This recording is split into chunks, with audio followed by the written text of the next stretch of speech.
Now, you not only had traction with customers and big customers, you also attracted 2 rounds of funding, if I'm not mistaken, maybe more now, for Sonic Mobility. There was an angel investment, there was a venture capital investment. Now, it doesn't sound that rare, but for Alberta companies, which weren't oil and gas, that was incredibly rare. How did it feel to sort of garner that level of attention, that level of validation?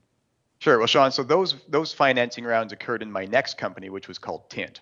The Sonic Mobility did raise angel money, Okay, and Angel. when we went forward to actually raise our Series A, we had a term sheet on the table for the Series A from a company called a BC called Blueprint Ventures in Silicon Valley. They're not around anymore. And at the time, as part of that, we'd gone forward to one of our strategic partners to say, "Would you like to participate in this round that's being led by this VC?" And they looked at the round and they looked at the price, the valuation that was being set in the company in the round, and said, "For that price, can we just buy you guys?" And I said, "Cash?" And they said, "Yes." And so I said, "Okay." And we sold the company to them. Once again, the money talks and we all start to walk. Exactly. It was a great return for my angel investors. I never raised venture capital into Sonic Mobility. But with Tint, which was my next startup after Sonic, yes, I initially raised angel money.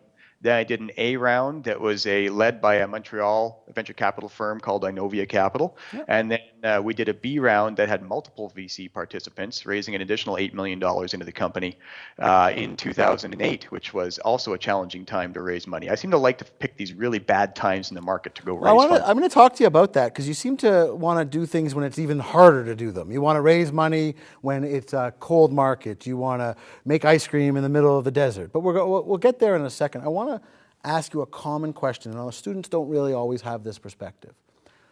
Do you feel that funding is a validation? Do you feel that by raising $8 million or $4 million or even $500,000, that it's proving to you that you're not the only crazy person who thinks this is a potential success? Or do you think that founders often mistake investment for third-party traction? It is actually surprising to me how many entrepreneurs I run into that think they've won the game when they raise capital. All you've done when you raise capital is you've raised the stakes of the game and put a lot more stress back onto your shoulders. And that sounds crazy because a lot of I mentor a lot of startups, and a lot of times and they haven't raised capital, and they think that once they get capital, that life will be easy and it'll be on easy street.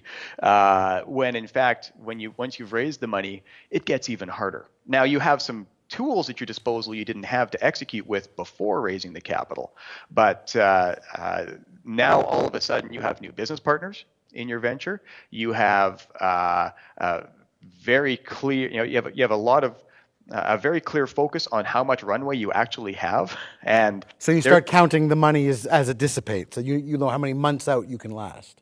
Exactly, but there's also a very clear concept which a lot of entrepreneurs don't grasp at the beginning, which is the exit pyramid. And that is, as you raise more money, these investors are going to expect a return on their investment, and your exit value that you create, if you're going for an M&A type of exit, has to be that much higher. So the more money you raise, the bigger the number you have to sell for. So let's just stop there because I don't think everyone follows that. So I agree with you. If you raise $1 million, then maybe your investor's okay getting 10 million, 20 million back. If you raise 20 million, then you may have to, just to keep pace, give back 200 to 500 million. The problem is the number of companies that can buy you for 500 million, a billion, are very few, as opposed to the 20 million, the 30 million sales, which is why I think a lot of people choose angel money over VC now, because they prefer to have an earlier exit. What do you think? That's bang on. And in fact, right now I'm starting a brand new venture. It is literally months old, and it is not only lean startup, it's lean financing, because the less you can bring in, the more flexibility you have with the decisions you're going to make in the future regarding potential exits. If you've brought in for example, into Tint, I brought in $13 million of venture capital, and that meant that the exit bar all of a sudden got quite high. And now, fortunately, we hurdled the exit bar, but Well, you skyrocketed over the exit bar, but we'll get there too.